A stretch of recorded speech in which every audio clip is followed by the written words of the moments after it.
தலைவர் அவர்களே, வணக்கம். நள்ளிரவு 12 மணி வரை மக்களவை செயல்படுகிறது என்ற மகிழ்ச்சியான செய்தி.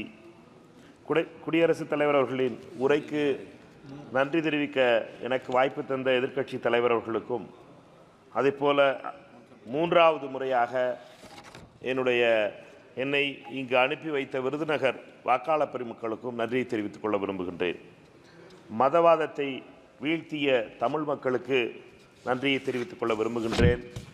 குடியரசுத் தலைவர் உரை ஏமாற்றம் அளிக்கிறது. அரசின் திட்டங்கள் எதுவும் இல்லை. அரசின் மக்கள் மேலுள்ள அக்கறையும் இல்லை, திட்டமும் இல்லை என்று தெளிவாக தெரிகிறது. பாரத பிரதமர் திரு மோடி அவர்கள் ஆணவத்தோடு 2024 குடியரசுத் தலைவருக்கு நன்றி தெரிவிக்கின்ற தீர்மானத்திலே இதே அவையிலே பேசினார். அப்கி பார் 400 பார் என்று. In that time, those people, those friends who had supported that slogan, among them 303 were there. In that 303, only 111 has come to this house back. 2 people has gone out of this house. Therefore,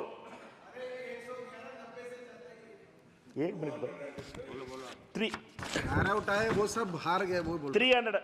out of the 303, only 111 has been back in this house.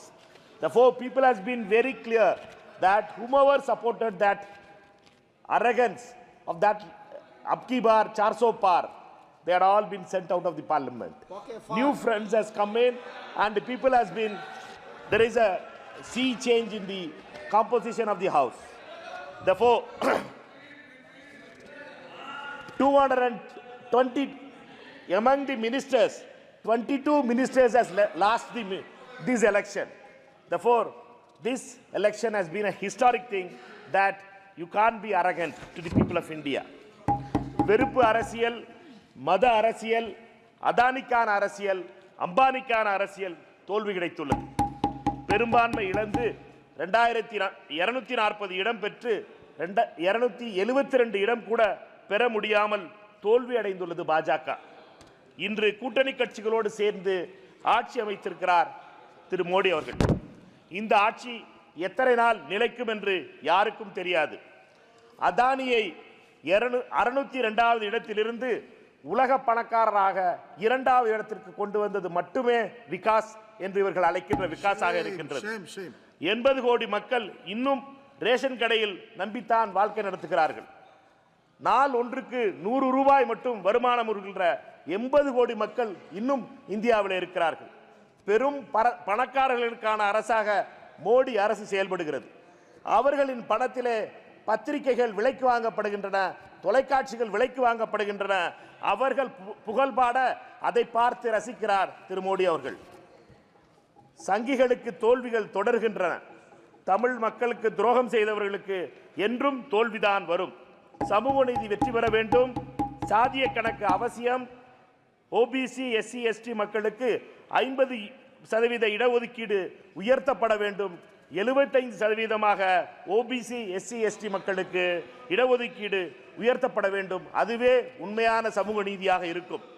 Tamil மக்களுக்கு உரிய இடம் இல்லை. மன்னராட்சியிலே செங்கோலை வைத்து எங்களை ஏமாற்ற முடியாது. பிஜேபியின் நண்பர்களாக இருந்த பிஜேடி இன்று ஒரு இடம் கூட இல்லை. அதிமுகவிற்கு ஒரு இடம் கூட இல்லை. ஜெகன் கட்சிக்கு வெறும் 4 இடங்களை மக்கள் தந்திருக்கிறார்கள். பாஜகவை நம்பி இன்று நண்பர்களாக இருக்கின்ற ஜேடியு, டிடிபி, சிண்டே கட்சிக்கு இதே நிலைதான் வரப்போகிறது. இந்தியா கூட்டணி இந்தியாவை காக்கும், மதவாதம் வீழ்த்தப்படும், சமூக நீதி காப்போம். நன்றி, வணக்கம். குடியரசுத் தலைவர் உரைக்கு அறிவித்த அந்த தீர்மானத்தை நான் அதை எதிர்த்து அமர்கிறேன். நன்றி, வணக்கம்.